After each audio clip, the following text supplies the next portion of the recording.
It was pretty good. Let's get to the green and gold. What has surprised you most about this Packers season so far, Rob?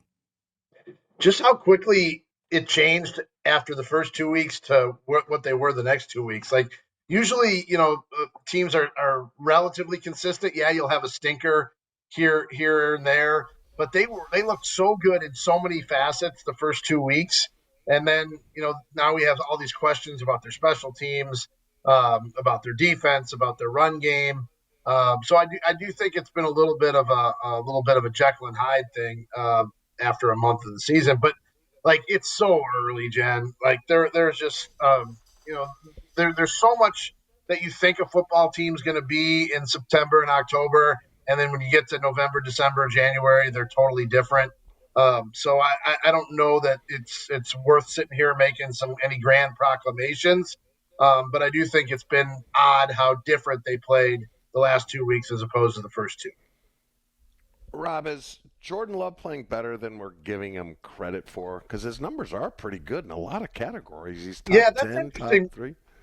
Yeah, it's interesting, Chewy. You say that because, I was surprised when I looked over the bye week how good his I think he's like number 2 in passer rating. Yeah. He's really high in a lot of the QBR stuff, and he hasn't turned it over very much. Although the 2 turnovers that he has had were really, really costly because of where they were on the field.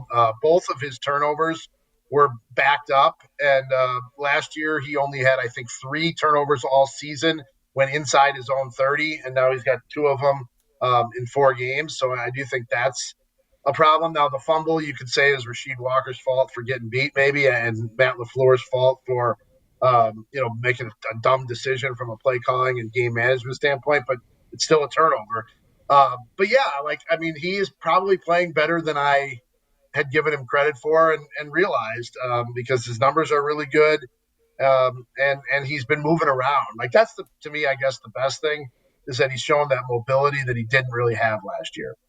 Mm-hmm. Christian Watson, Colin Oliver, John Williams, Marshawn Lloyd, Jacob Monk, all eligible to start to return to practice this week. Of the 5, do we see one, any? Who do you think returns this week? Yeah, we'll be on the practice field in an hour and a half, Gabe, and I can't wait to see. I asked about Christian Watson when we last had Matt LaFleur on, what was that, last week, Tuesday, and he said that's been in discussions about whether he will practice this week or not. I do think that it's going to be soon. If it's not this week with Watson, it'll be next week very soon. Now, he's not going to play, though. Like, that's, I think, what people need to realize, that just because the practice window opens on him, and in fact, I have in my notes here today, I just started going back through, and I've just started the project. I want to find out how many weeks most guys practice when they return before they actually play in a game. But I don't think he plays before probably the end of the month at the earliest. Marshawn Lloyd seems like he's pretty close, if not ready to go. Colin Oliver, we have no idea. He just hasn't practiced at all. So I've sort of written him off a little bit this year. Now maybe he ends up as a guy who late in the year in December, returns. Like, was it the Super Bowl year? Didn't James Starks not do anything until like right around Thanksgiving or even later? Mm-hmm. And then all of a sudden gave him a boost down the stretch. So maybe Colin Oliver fits into that. Those are the guys that I think can help them the most. Jacob Monk, I'm not sure how much he helps, even if he comes back, unless they just have more massive injuries on the offensive line. But to me, the ones that I'm watching are Christian Watson and Marshawn Lloyd, because I think both those guys can really help this team right away, or whenever right away is for them. Rob Demovsky hanging out with Jen, Gabe, and Chewy as he does each and every Monday during the football season. We all know that Micah Parsons was Pro Football Focus's highest graded player for Week 4, which is obviously what we were hoping you would get from Micah Parsons. Yeah. And yet, the defense still didn't feel like it was the high-level defense that we saw early this season. Where's the disconnect there, Rob? Explain the disconnect to me, because we thought that Micah Parsons performing at a high level would somehow lift all crafts, right?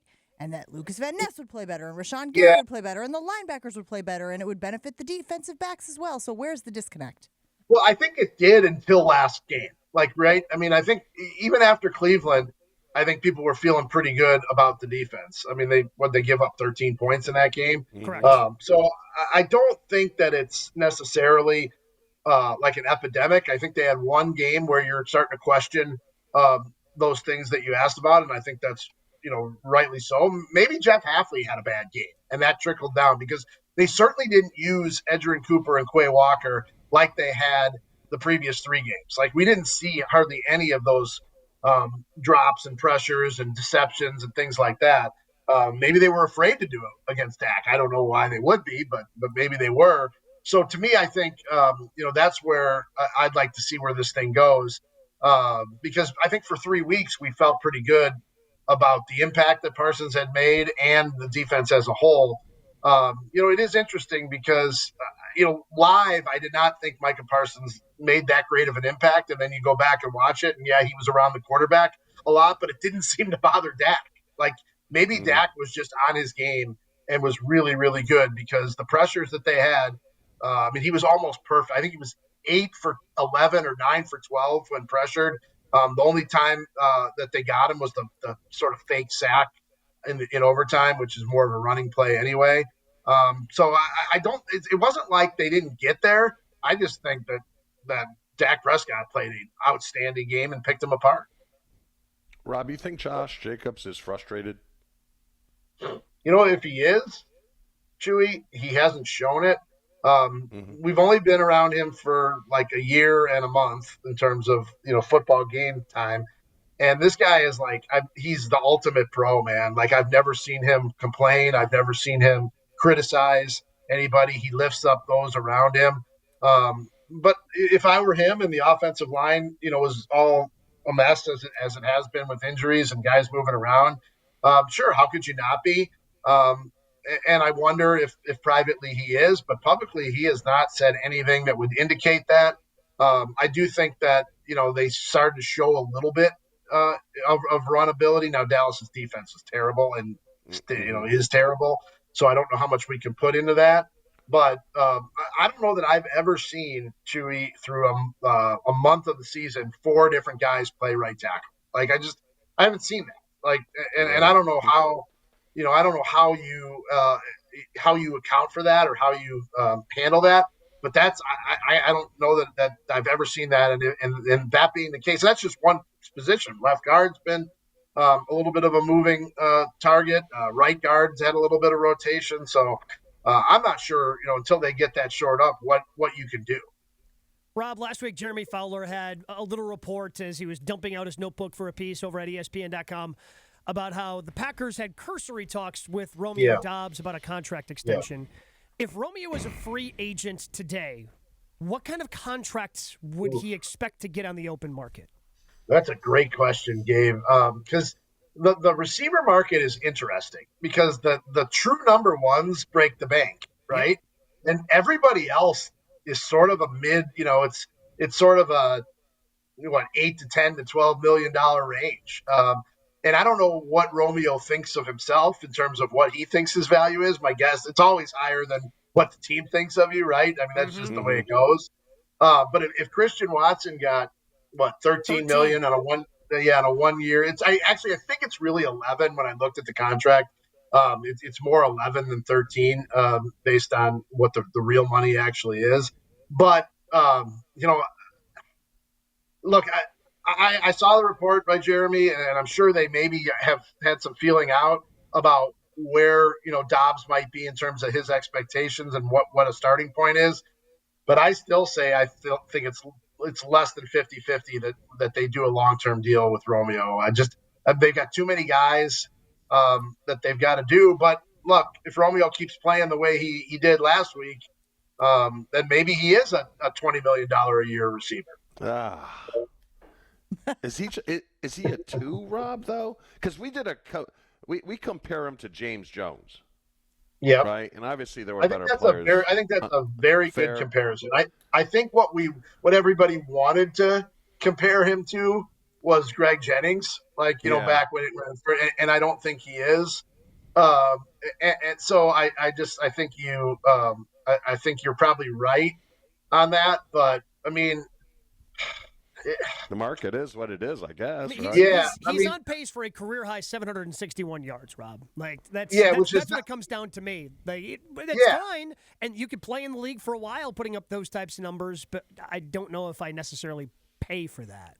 Yeah, you have to get down to like I'm just looking at the numbers here. Like like Jerry Jeudy makes 17.5 million, and he's probably 15th on the list of APY, right? Like the here's the guys in the $13 million range: Darnell Mooney, Rashad Bateman, Darius Slayton, Travis Hunter, Christian Watson, Jacoby Myers, Tutu Atwell. He's at 10 million. Like those, is he as good as those guys?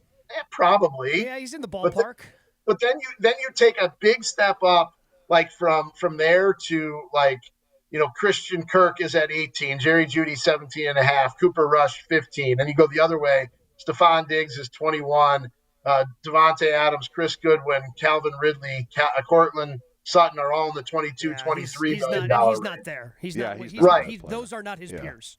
Yeah. So like, where it slots in, does he slot in at 12, 13 million? Would you do it for that? Like, no. How many 1,000-yard seasons has Rashad Bateman or Darnell Mooney have? I don't know if they had any. I don't know. Bateman has not. I think he got close last year. I think he had at least a 900-yard season. Okay.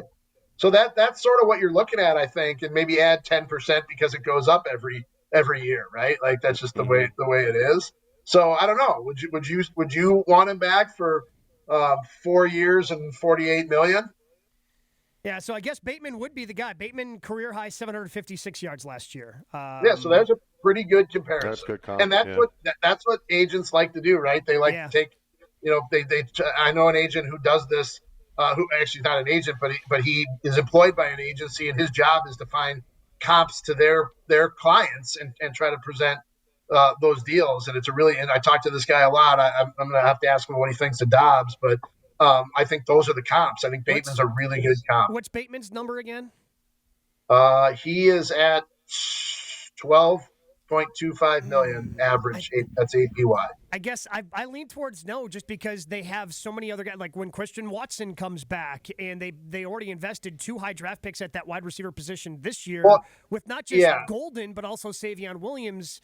It seems like they've been preparing for his departure, and then they decided, we're going to give Christian Watson a 1-year extension. Right. And if you extend Dobbs, does that prevent you from extending Wicks or Reed?